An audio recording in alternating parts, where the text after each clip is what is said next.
65 million years ago, it all started here. The Jurassic World Dominion Prologue has finally dropped online, and we're super excited to dive in and explore it in all of its glory. From new dinosaurs to scenic vistas from 65 million years ago, let's break down the first official Jurassic World Dominion footage. We open on some scenic shots of a beautiful prehistoric landscape at dusk while the sun is setting. A giant locust-like insect flies and lands on the leg of a dinosaur. This is the first representation of a prehistoric insect in a Jurassic movie. The locust flies from one leg to another, and we see the leg muscle twitching as the locust moves to it. The CGI is striking and fantastic, arguably the best we have seen in the Jurassic World trilogy.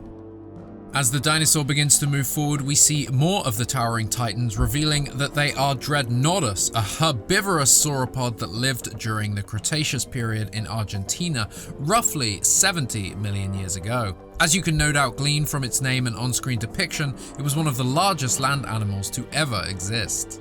These dinosaurs are grazing in thick, swampy marshland. This feels like a homage to the first time we see a Brachiosaurus in Jurassic Park. The camera pans to reveal a flock of pteranodons in their Jurassic World design. This shows how huge the long necks are, as these pteranodons look like tiny little birds. Pteranodons are not dinosaurs, but they are flying reptiles, and they spanned North America roughly 85 million years ago. A Quetzalcoatlus flies behind the flock, causing more of the pteranodons on the ground to scatter. The Quetz lands, and we can truly see the size of this gigantic flying reptile.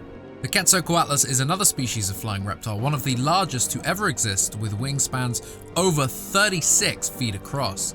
Quetz roamed the skies of North America roughly 66 million years ago. While once believed to primarily be scavengers, it's been rejected as their skull and neck shape do not support this as a primary feeding lifestyle. They most likely hunted like that of a stork, plucking small animals like fish or dinosaurs and gobbling them up. The Quetz lands by the corpse of a giant prehistoric fish, and we can really see how massive it is, as there are pteranodons by its feet looking tiny. For reference, here is the size of the Jurassic World pteranodon next to a human. Behind our main Quetzalcoatlus, we can see another one plucking up a fish and swallowing it. The design of this franchise newcomer is quite accurate, covered in pycnofibers, and the visual effects here are stunning. It really does look fantastic in all senses of the word. It even bites at the fleeing pteranodons. They really do look tiny here. Moving location slightly, we tilt up to an Ankylosaurus drinking from the river as others are in the background. The dinosaur design is the one from Jurassic World, and it's not scientifically accurate. The real thing didn't have the giant spiked shell-like armor and was much more lean in appearance. The Ankylosaurus is a herbivorous dinosaur that roamed North America roughly 66 million years ago and was first seen on screen in Jurassic Park 3, although the design differed somewhat. We now see another beautiful location, a cliffside nesting ground for the pteranodons, a river running through the canyon. The pteranodons are diving into the water to hunt for fish, which is accurate behavior for the species.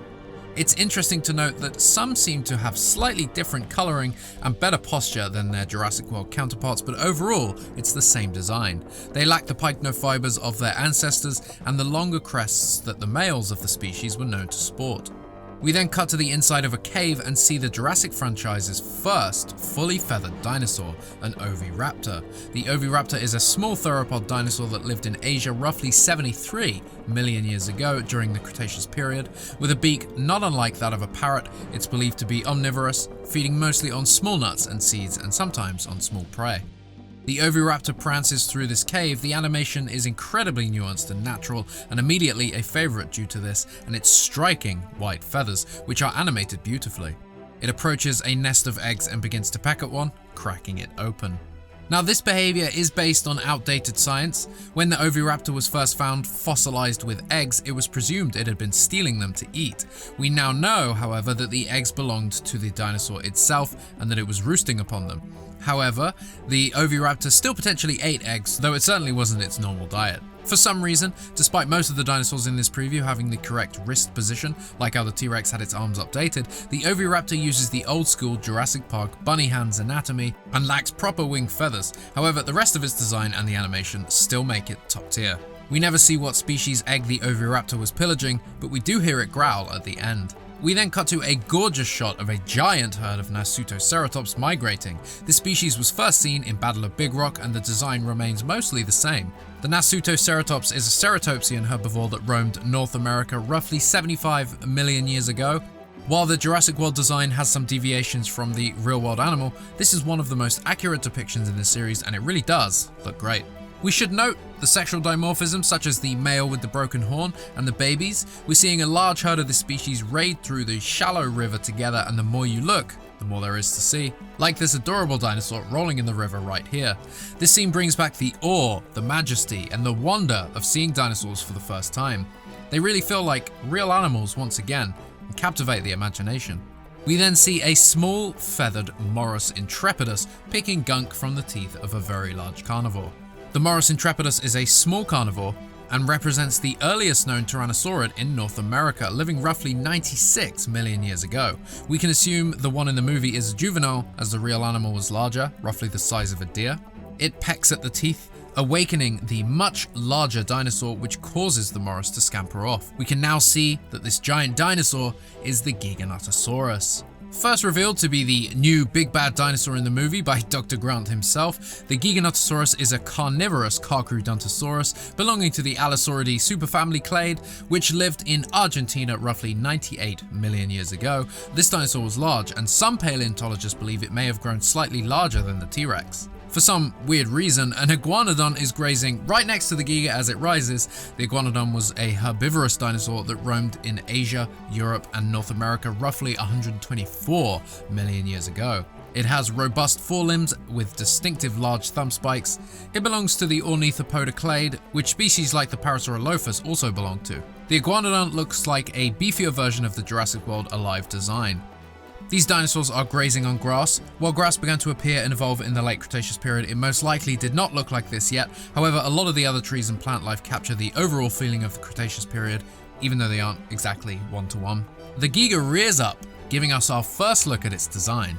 Now, it's not very accurate and looks more like a monstrous Acrocanthosaurus. Note the spiked hump above its shoulders, and feels a little out of place. The little wimpy goblin arms don't do the design many favors, and it looks a little inspired by Godzilla 98.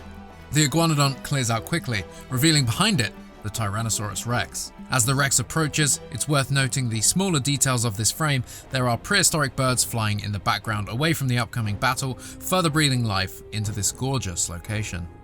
Now, the Tyrannosaurus Rex is no stranger to the franchise. It roamed North America during the late Cretaceous period, roughly 66 million years ago.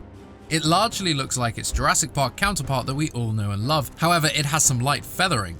Also note the fixed arms pointing inwards rather than downwards.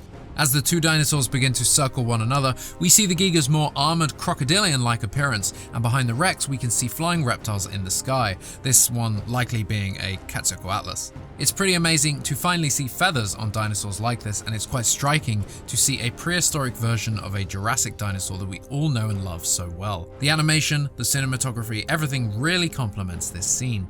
As the two dinosaurs headbutt one another, we can see dust and dirt explode off their bodies. The battle does not last long. The Giga clamps down on the T-Rex's neck and snaps it. Clearly a little callback to the best dinosaur battle in the franchise, the Spinosaurus versus the T-Rex in Jurassic Park 3. The Rex slams down into the water below, its pupil dilating as the life leaves its body. We get a clear look at the feathering on the dinosaur here.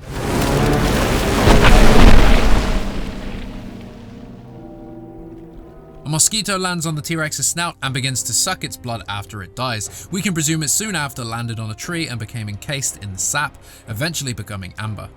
This entire sequence was filmed in Socotra, an archipelago off the coast of Yemen, and is one of the most isolated places on Earth. It's home of the very prehistoric evergreen dragon blood tree, which can be seen throughout the footage.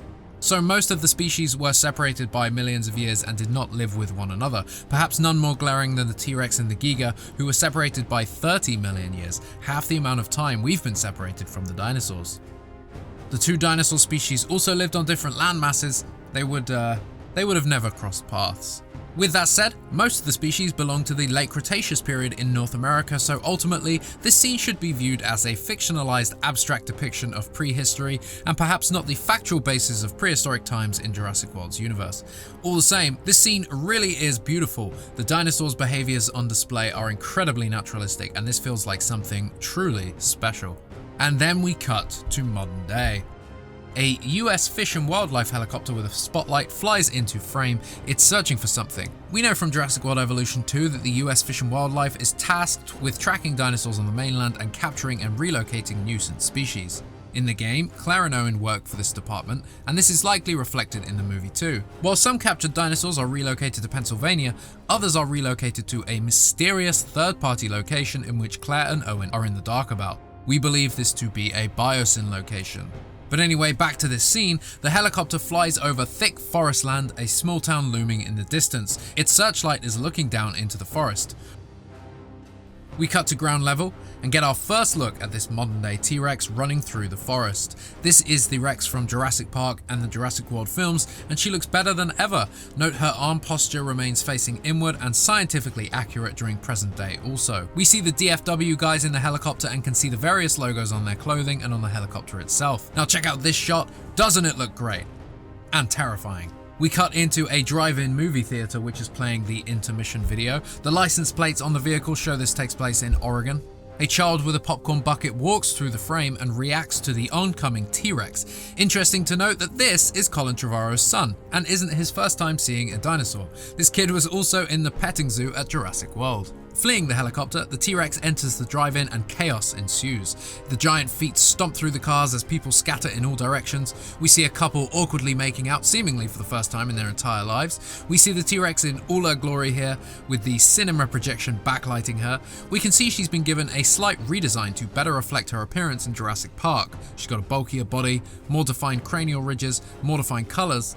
This is Lady Rex. A dude gets run over by a fleeing car, the projection is panic as everything shakes, a car is rolled over by the stomping T-Rex, giving us a shot similar to the overturned Explorer in Jurassic Park. She then does her iconic Jurassic Park breakout roar in front of the screen with the film burning out. It's a fantastic shot, a beautiful reveal, and it does not feel forced like the roar at the end of Fallen Kingdom. This is a very Lost World inspired shot of them aiming at the T-Rex from the helicopter. They take a shot and miss, the giant trank dart plunging into the windshield of a car. The Rex flees, leaving the Skyline Theatre, and on the sign here we see other movies playing, American Graffiti and Flash Gordon. The Rex leaves her iconic footprint in the mud, and we see the team in the helicopter continuing to look for the Rex before they fly off. The spotlight for the helicopter morphing into a reveal of the iconic Jurassic Park logo. And we end. In the IMAX version that played in theaters with Fast 9, the ending sequence shows a handful of shots from across the mainland. We saw a flock of Gallimimus in a car headlights on a road, a reverse angle of the Allosaurus attacking the camper from Battle at Big Rock, and then the Mosasaurus emerging from the water to go for a fishing vessel's catch, believed to be off the coast of Alaska. Those small additions were kept from this online version. And we have now had confirmation that this prologue sequence is not in the final movie and is a standalone piece. We're not sure if that extends to the drive-in footage or not, but we're imagining it's only referring to the prehistoric scenes. In what is a change for Universal's marketing strategy, this prologue scene is a beautiful look at Jurassic World Dominion. Despite it not being in the movie itself, it was indeed shot for it and is certainly a taste of what's to come and gives us a visual example of what Colin is aiming for. The scene plays out like an episode of Planet Earth. We're watching these majestic creatures in their habitats, and ILM's incredible work here really shines through. Likewise, the modern day segment is the best the T-Rex has ever looked. We can't wait to see more. With this now having released, we're assuming that the trailer won't be coming until February of 2022, but this scene certainly gives fans enough to chew on until then. So what did you think of this scene? We've been talking about it since July, so it's exciting that it has finally been released, and anyone who did not have access to an IMAX can finally see it. Share your thoughts and opinions down below in the comments, and if you like this scene, hit that like button and subscribe to our channel for more Jurassic content. Don't forget to check out the Jurassic Outpost store and check out the video description for discounts with our various partners. As always, head to JurassicOutpost.com for more news and information.